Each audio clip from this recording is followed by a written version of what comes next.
Hi, it's Rod, and this one's called God's Careers for Us.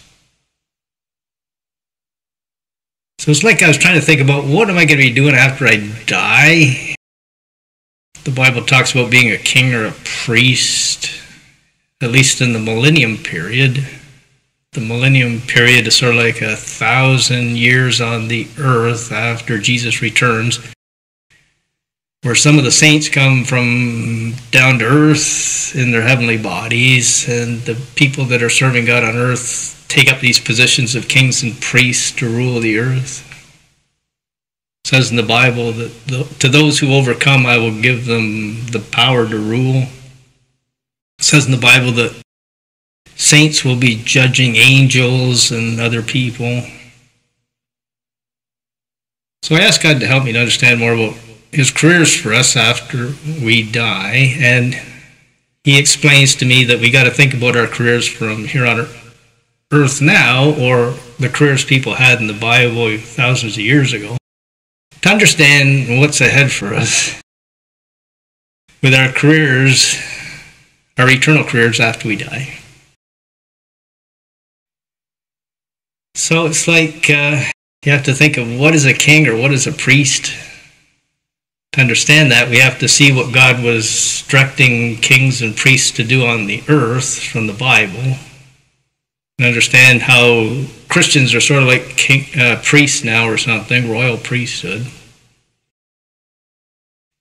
and the work that God had for the church in the book of Acts. And then we'll understand from the careers or the positions God has for us on earth now, what kind of positions or careers He'll have for us later. Basically, life is about choosing a boss. You got two choices. If you make Jesus your boss, you don't make Satan your boss. If you make Satan your boss, you don't make Jesus your boss. Satan wants you to do his evil work. Jesus wants you to do his good work.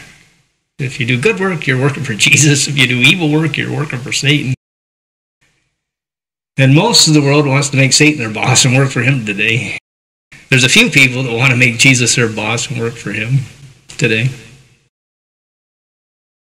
So what was a king doing in the Old Testament? Like King David?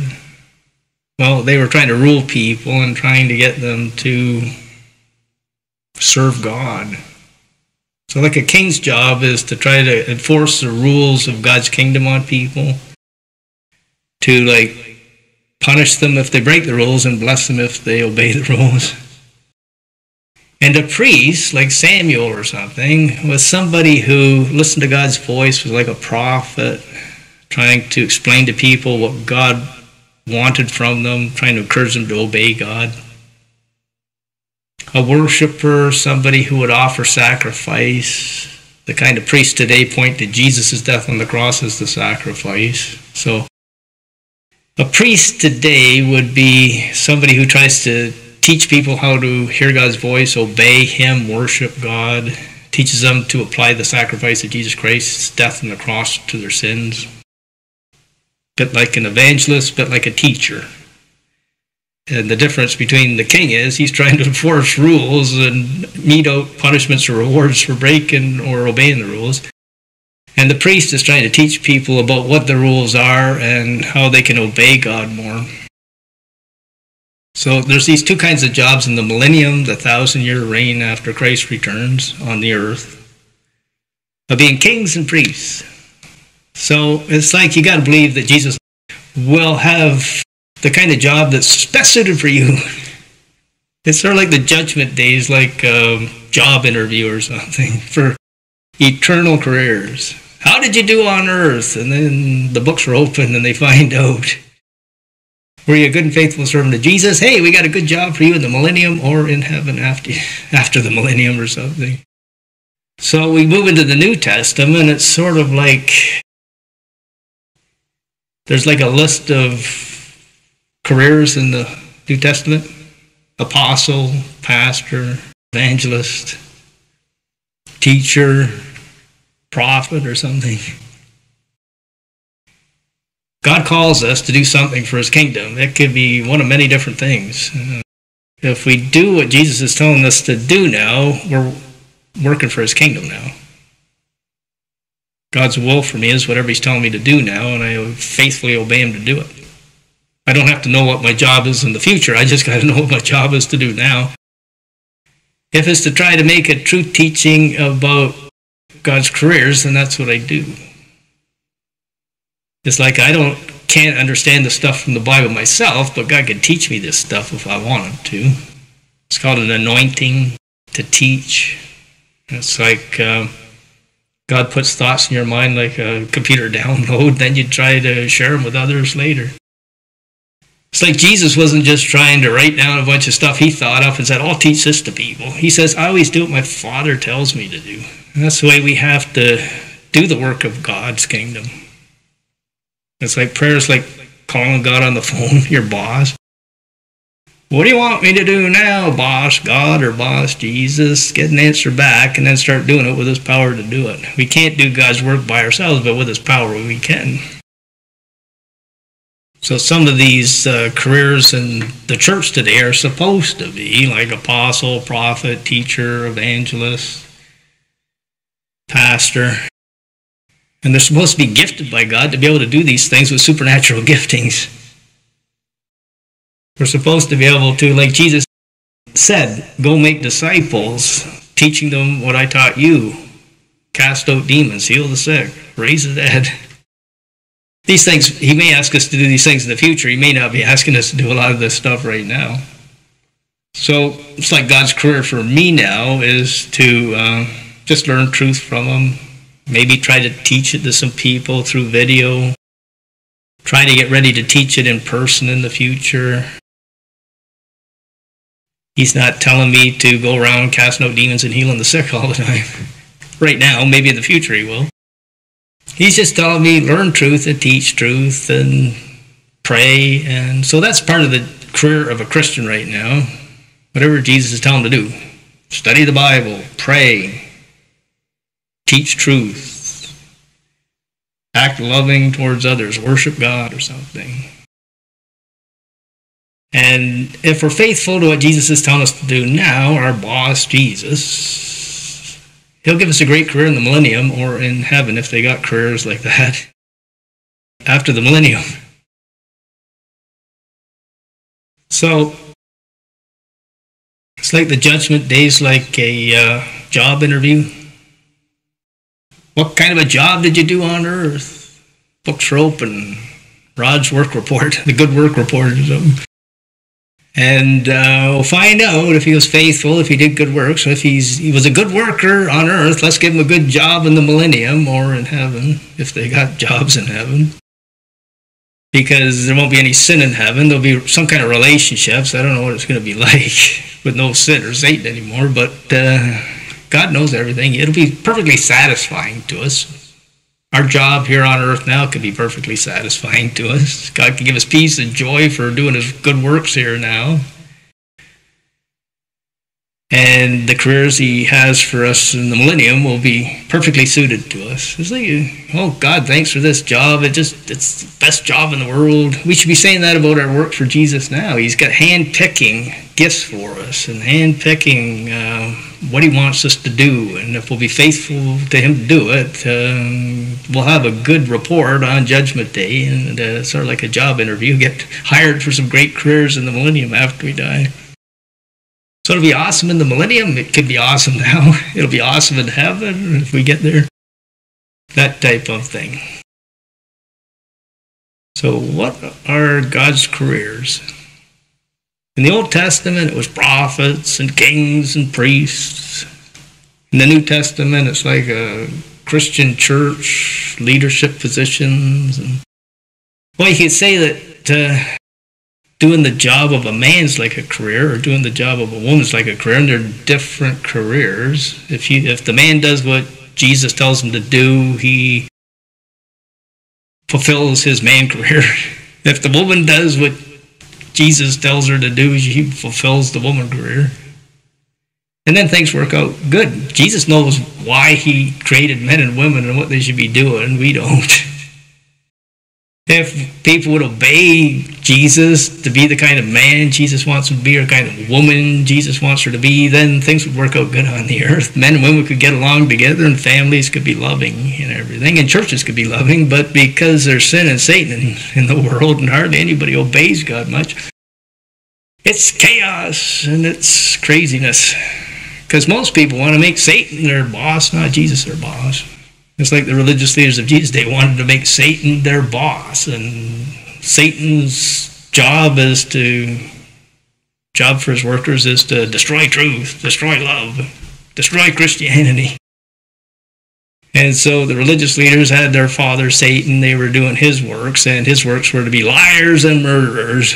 So it's like Satan's job description for his workers: liars, murderers, drug addicts, prostitutes, whatever he leads them to do with their lives, to destroy them.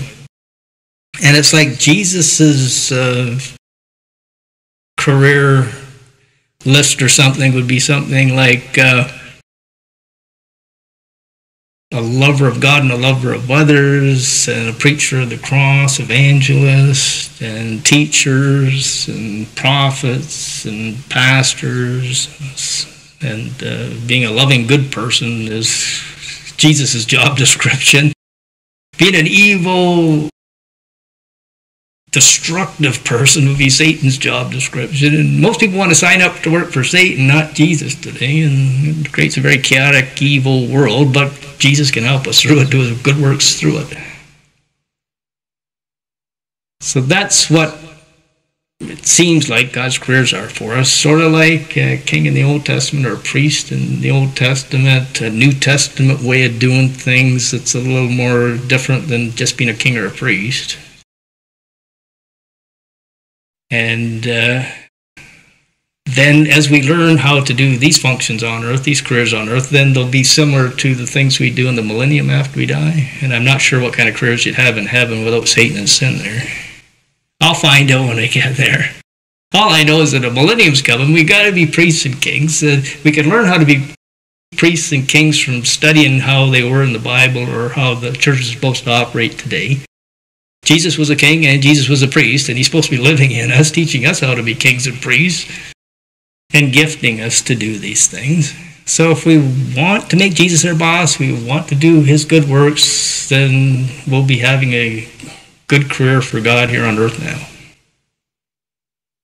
Then our judgment day will come, and it'll be examined as to what kind of a worker we were for Jesus while we lived here, good or bad, and that'll affect the kind of careers we get as kings and priests in the millennium.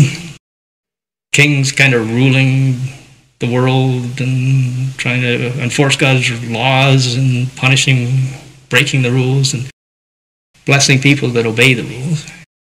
And priests trying to teach people, there'll be wicked people on the earth in the millennium, that they need to get saved and they need to learn truth from God to prepare them for their eternal life after they die from this earth. So, like I'm trying to say, that when you die, it's not the end of your career. When you die, it's the beginning of your eternal career.